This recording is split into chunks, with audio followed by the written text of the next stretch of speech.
Hey everyone, still working on the brakes for the Camaro, my 1969 Z28. We're going to bleed the master cylinder tonight and get it ready to install in the car. Got my good old master cylinder bleed kit, and this is by Classic Performance Parts. You can buy them at any auto parts store. Pretty simple. They consist of a couple of hoses and some different size fittings and such, depending on your master cylinder. Mine uses these. Just, put these into these ports. These are the ports that output the pressure to your brakes, the hydraulic pressure. So we'll get these started in here, and then I will use a wrench to get them seated, just not seated too well. And then these little brackets just kind of go over the side like this to hold the hoses in place while the bleed is taking place, okay? Here's all the extras that I won't be needing. Okay, we're going to snug these up. You don't want to over tighten them, but you don't want any air to be able to get into the system either while you're bleeding the master cylinder. So you just snug them up, use good judgment, and don't over tighten them.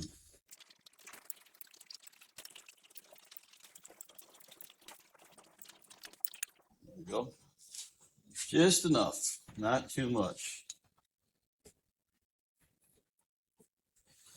Using a 9/16 wrench on these. These are like a nylon type material, and they fit pretty tight. You could possibly finger tight them in, but it's a little bit much. Okay, I gotta pull this tape off this end. Not painted it, but clear coated it yesterday after finishing the cleanup job on it. It had been just sitting, and I never had cleared it after I initially installed it in the car, and it got surface rust on it and just had a bad case of the uglies. So I decided, listen, while I'm doing this, might as well make it look nice. So now it looks nice again. If you've never done this before, what we're going to do is fill each of these reservoirs up, and maybe half or 3/4 of the way. And there is a plunger, I'll call it a plunger in here. We're going to take, this is where your brake booster connects, and when you press your brake, it pushes a rod that goes in here to pressurize the system, and then that pressure goes out of these two ports right here that we're going to be bleeding through, and goes out to the front and rear brake shoes, brake calipers, whichever one you got. We've got disc and drums on this particular car. I know this fits on here because I've used it. There we go.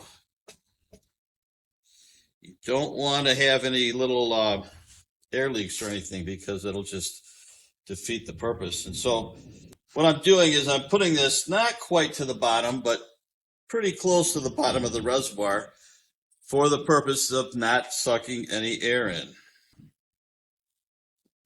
If you're sucking air in anywhere, you're just wasting your time. Okay, I'll show you inside of this. Okay, you can see the tubes held by these little plastic brackets. I'm not quite touching the bottom. I'm a good 1/2 inch up from the bottom of the master cylinders. And so now we're going to put fluid in here and start the bleeding process. Okay, gonna put some fluid in here. I'm using .4. We had .4 in the system before, so I'm gonna stick with the same. That was a close one. This reservoir on this side is for the front brakes, and then this one back here is for the rear brakes. Okay, make sure we're not leaking, which we're not, which is a good thing. seal that up.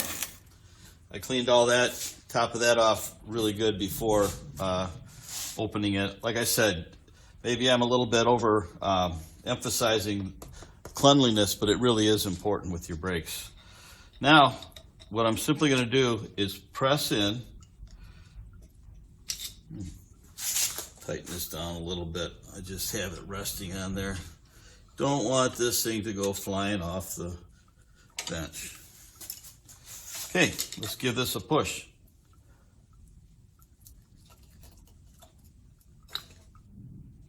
That first one to get it to break loose. You can see it pulling in on the fronts. Hasn't started the backs yet. There we go. You know what? I'm going to put my safety glasses on. You don't want to get this in your eyes. Now, I'm going to continue to pump this. This is like pumping the brakes, basically. When you're doing your brakes and you have your partner pressing when you're bleeding your brakes themselves, you have your partner like press 3 times and hold, right? Basically, this is what you're doing to the rest of the system. You're getting all the air out of the lines. I can tell already the front is good, but the back, I need a little bit more. I don't know if you can see from where you are, the air in this line right here. The front is completely clear of any air bubbles. The rears are not. Okay, now we're getting better. The bottom of the stroke, I'm still having a little bit of air come through. Don't rush this. Make sure you get all the bubbles out, or you're going to have trouble.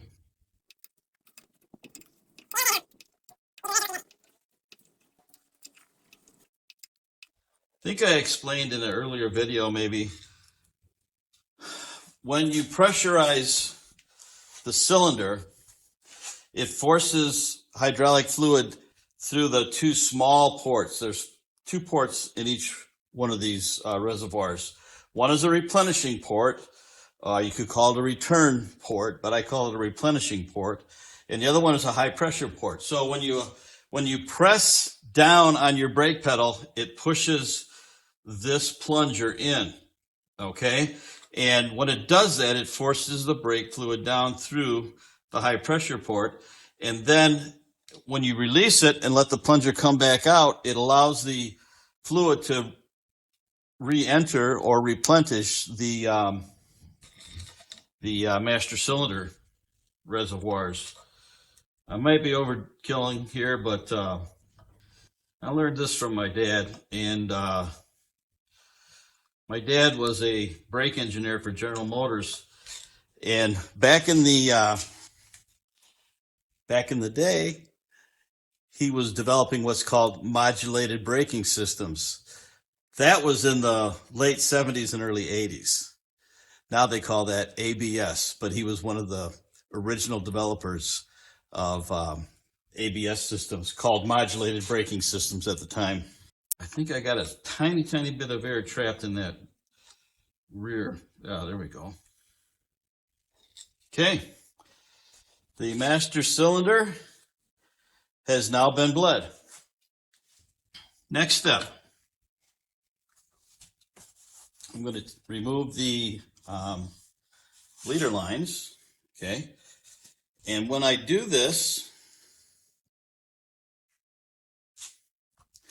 we're going to have a little bit of leakage. So what's going to happen is I'm going to remove these little ports that we used. Here, let me pull this off. Let that drain down. But you'll see this is leaking now, which is to be expected. So I'm just going to put my finger on that with this little cloth and start to turn this out. And you will lose a little bit. You will get a little bit of leaking when you do this. You might even hear it burp a little bit. And See if I can just turn it out by hand. Then I'm going to use the same silicone plugs that I used when I sealed it up for clear coating. So one side down. Let's do the other side.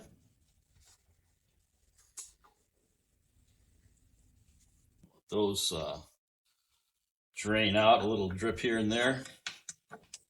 Same with the fittings.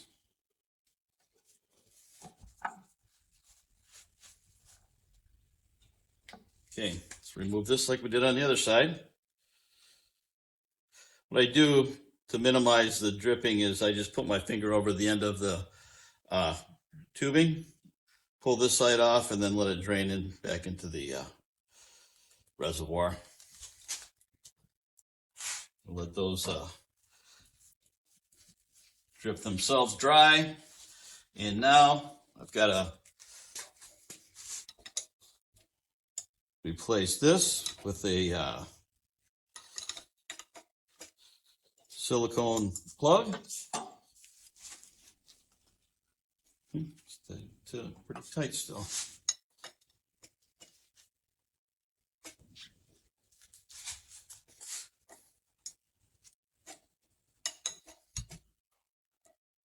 I don't know if you can hear the thunder, but we're having a really good storm right now. Pouring rain and thunder.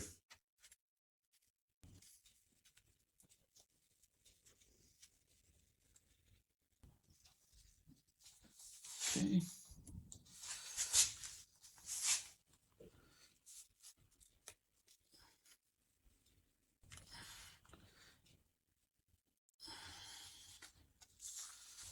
Okay.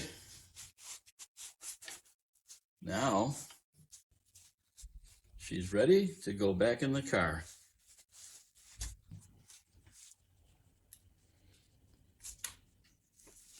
What I'll do right now is put the cover on. Is that a bubble or is that something? That's a bubble. Okay, good. I'm going to put the cover on. I'm not going to add any more fluid to it right now until I get it in the car. And I'm always going to do my best to keep it upright, you know, in this position, which is similar to the position it is in the engine compartment.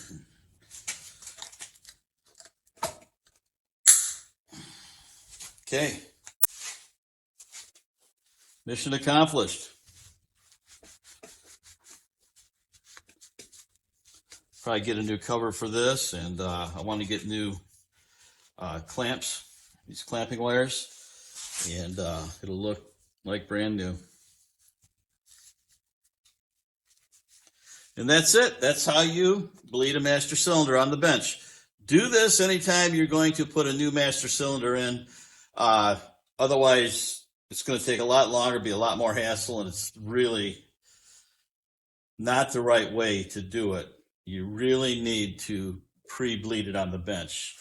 So that's all for tonight, folks. Thanks.